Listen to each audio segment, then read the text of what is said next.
this is Mike the Engineer, and this is Kerbal Space Program with the JNSQ 2.5 times rescale mod. And today we are actually going to be going to the Mun. We are taking our two Kerbals, Valentina and the scientist Bill. So this ended up being a little bit longer than I expected, so I'm going to see what I can do in post, and we're going to try and cut it down a little bit. But first we're just adding some more fuel to our orbiter stage, because I was doing a little bit of experimenting off screen and it wasn't quite enough. So we're just adding a couple more of the big fuel tanks to our first stage, adding a couple more hydrogen tanks to our second stage, just making sure we have our Kerbals alive and well, and they're fine, they're just chilling on the space station. And I just grabbed those guys off screen. I was going to include it, but like, again, this episode is getting quite long, so I thought, why not? Why not just do that off screen? So we are going to hit launch, and I'm just going to be doing some commentary tonight, maybe some background music, whatever. So we're taking off straight up, straight vertically, waiting until, I don't know, 300-400 meters per second. No, that was 150 meters per second before we start our gravity turn in order to minimize our gravity losses. And there goes our first set of solid rocket boosters. The second set has ignited successfully, and we are on our way up to the heavens. So we're doing a gravity turn. Why do we do this? It's because to go into orbit, you have to go horizontally really, really fast. And the more time you spend going vertically, the more fuel you spend, and the less fuel you have available to go sideways. And there goes our second pair of boosters, and we are down to our main sail engine. And I'm just doing some slight adjustments to keep our apoapsis at approximately somewhere between 30 seconds to a minute out ahead of us. And now we're going incredibly fast. We have a re-entry trail going on, hitting almost 3,000 meters per second. I'm looking to increase our apoapsis up to around 80 to 100 kilometers, just so we don't burn up in the atmosphere, because we're going so darn fast. As you can see, we have some heat indicators, and that just means we're going a little bit too fast for it, but it's fine. You just throttle down. Our first stage is expended, and we are now on our liquid hydrogen upper stage. Again, we are using liquid hydrogen because the engines offer a higher efficiency in the form of ISP, and they are lower mass, both of which equate to more delta V, which is determined by the natural logarithm of your wet mass over your dry mass, your wet mass just being all your structure, all your payloads, plus your fuel, and then your dry mass is everything excluding the fuel. So we're going to set our target, we're going to raise our periaps, we actually already did that, going to line up and go to the moon, and we just fast forward a little bit, and now we are burning off the 1,500 meters per second required to get up to the moon. And we can just fast forward this a little bit more, because even at 200%, it is very, very slow, because big space is big and space is slow. And now we're just time warping up to the moon. As you can see, we already have a lander on the way, but I realized in a little bit once we get up there that I forgot a couple of important things. First of all, I just wanted to swap out the RCS ports, because the ones on the stock Lunar Exploration Module LEM, they were doing something weird. I can figure it out. I just want to switch to the normal ones just to fix that glitch for you guys. And I believe I also forgot some reaction wheels, so we had to use RCS. We didn't have enough RCS fuel, monopropellant, to perform the rendezvous and everything. And we are just entering orbit of the Moon. Just lowering our apoapsis into a nice stable orbit for the lander. But again, like I said, I'm missing a couple of things on that, so we're just gonna go, in a couple minutes, we're just gonna go back and fix it. So here we are planning our first rendezvous. So we have our lander in a nice eccentric orbit. Not using too much fuel because I didn't have enough. But I have plenty of fuel on here, so we are going to be rendezvousing using that, and then we're going to use the orbiter engine to lower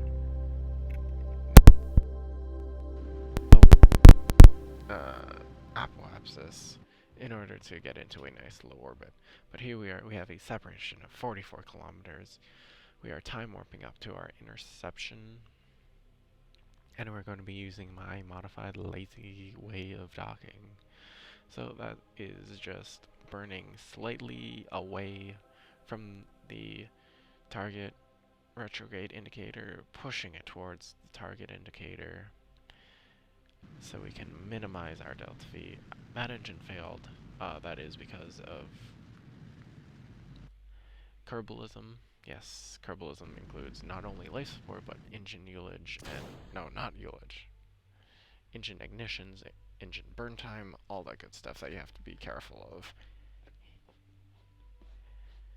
And here we are just doing our final rendezvous. We are 1.5 kilometers out. And I'm just taking a screenshot for a potential thumbnail. And here we come, again, pushing that retrograde target towards the target indicator, and we're all good. Yes.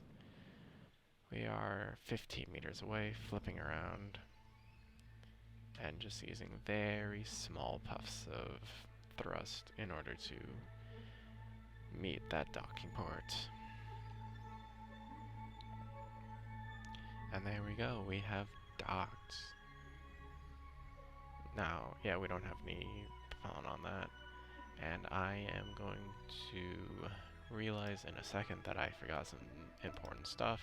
So what we are going to do is we're going to hop back into the VAB, and we are going to fix that. Here we are just lowering our periapsis. This is really quite fast, but hopefully you get the gist of it. Doing our science, whatever we can, and then we're just going to go into an EVA and bring all that good science back. So we can bring it back to Earth, or Kerbin, that is. So here we are, we're just going back to the VAB and modifying our vessel, because again, there is some stuff I forgot. Including, but not limited to, additional staging for our engines in case we run out. We can always ditch those parts with the landing legs on it to free up some fuel, or some dry mass. And here we are, we're adding some more propellants, some more liquid hydrogen propellant. We're extending our first stage, so we can bring that extra stuff up with us. Because if you have a bigger payload, you need a bigger rocket. That's just how the rocket equation works. You want to bring more stuff up, you need an exponentially bigger rocket, literally, because it would be, if you solved for the mass fraction, it would be the other side of the equation would be exponential. It's literally exponential if you want to bring more payload. So we're just putting our RCS thrusters on there, just moving some stuff around. Nothing too bad. And we can just get get some more monopropellant and adjust our name, and we can do a launch. Absolutely no problem. Just making sure we auto strut properly in order to avoid the Kraken, because sometimes ships can be wobbly and that's no fun. And we're just skipping ahead to our rendezvous because you've seen that before. It's nothing that special. I definitely didn't just cheat it up because I was tired. No, I flew it. I just skipped it. It's fine. And we're just detaching from our upper stage, and we are going to be making another docking. So, same procedure as last time. We are close, and we're just using our RCS this time in order to be able to get our rendezvous.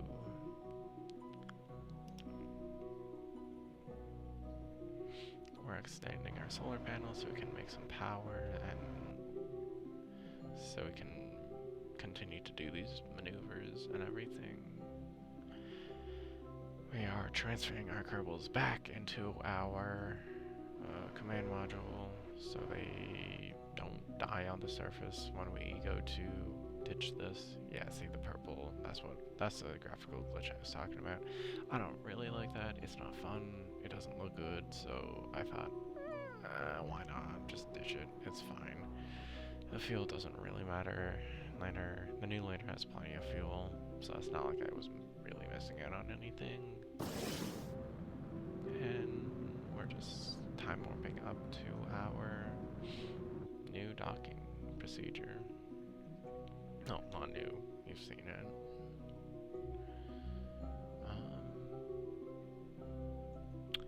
Yeah, so I know Matt Loudon sometimes does a whiskey review, but I don't have any whiskey, so we can do a beer review, sure. So lately I've been drinking Big Ditch Dock Jams. It's like, it's sour. It's a sour beer brewed with local like grape juice and hibiscus. It's not so floral. It's not so floral though that it tastes like you're drinking perfume. It's not at all like that. I think it's quite well balanced. I really like it. It's definitely one of my favorite summer beers from Big Ditch. That and Dayburner. Both of those are more like, well, Dayburner is more like a citrusy drink, but both I would rate very well. If you're in Buffalo, head over to Big Ditch Brewing. They're not a sponsor, I just really like their beer. So, you know, give them a try. It's really good. They're not paying me to say that. Maybe they should. I don't know. But here we are. We are docked. And now we are ready to begin our lunar excursion. And we're just gonna watch that explode on the surface. Bye-bye, old lander. You haven't served me well at all. Kinda sucked. Oops. But hey, those Kerbals weren't in any immediate danger. We have more than enough supplies to last us. I think we had like 30 days of life support, so it's not that big of an issue. Going to the Mun and back is only like, well, going to the Mun is only like 2 days in game time. So it's really not that big of a deal if you have more than enough life support. But yeah. So now we're just going to slowly get away from the command module so we can proceed to landing. Landing on the surface. Now, I don't remember if I told you this before, but it's like 800 meters per second to land. So, since we do have the additional decouplers, like the Delta V is slightly messed up. I'm not going to use those decouplers unless I absolutely have to. But it's saying we have 709 meters per second. So that should be, and then we have 2400 meters per second. in the upper quote-unquote stage after we ditch the landing gear and those external fuel tanks. But I don't plan on it, but we should still have plenty of fuel. I estimate it to be around maybe 1,500 to 2,000, just a ballpark rough estimation if we include the mass of the extra fuel tanks and whatever. But we should have more than plenty. So it's about 1,600 in total to land and take off from the Mun. So here we are, we're just time warping down to the surface in order to make our landing. Just going over some lunar hills right now. They do look really pretty. I believe this is with the high or ultra high like surface done, so it is including the new, relatively new retextures and remodels from one of the updates. I don't remember exactly what it was, but not too long ago they went ahead and made it like a whole bunch of planets like extra pretty, and the moon was definitely one of them. I'm not sure if the JNSQ mod is doing that, or if it's stock, or like a combination of both. But here we are, we're just burning retrograde and coming in for a nice soft landing. We are currently 30,000 meters above surface level. Above sea level, that is. But since we're going to be landing on a hill, it's a little bit higher. So we're just doing a reverse gravity turn launch. So it's going to be a gravity turn landing, I guess you can call it. But basically we're just following the retrograde marker down, trying to minimize gravity losses, which are not insignificant on the Mun. Well, actually, they kind of are, kind of not. It's not the easiest thing to quantify losses from launch, but I'm trying my best. Like, calculating delta V and everything for planetary transfers is super easy. Figuring out how to actually land, I spent like a couple of days for another project in school trying to figure out how to quantify landing. It's super hard. It's really hard. So I think I just made it as like a guesstimate. I took the orbital velocity and just like multiplied it by like 2 or 3 to get an estimated landing delta V. So yeah, it's really hard to quantify landings. But here we are, we're just grabbing all of our surface samples and science and whatever. Oh, and there goes Bob. Did I say? Oh. Right, Bob is the scientist. Never mind, I always get them confused. Probably because I think of Bill Nye the Science Guy, but like, I believe he graduated with a engineering degree, which may or may not be why Bill Kerman is the engineer. But I always think Bill Nye the Science Guy. So I always think like Bill is a scientist, but like, you know. I don't have anything for plaque tags. If you have any good ideas, leave them in the comments. I may do a Patreon and put people's names in there. If you want that, leave a comment. Or maybe hit that like button. But, you know what? I think this is a good place to leave it. So, next episode, we are going to be launching into space, and we're going to be meeting up with the orbiter. If you like this video, make sure to hit that like button. If you loved it, make sure to subscribe, and I will see you next time. Thank you very much for watching, and goodbye.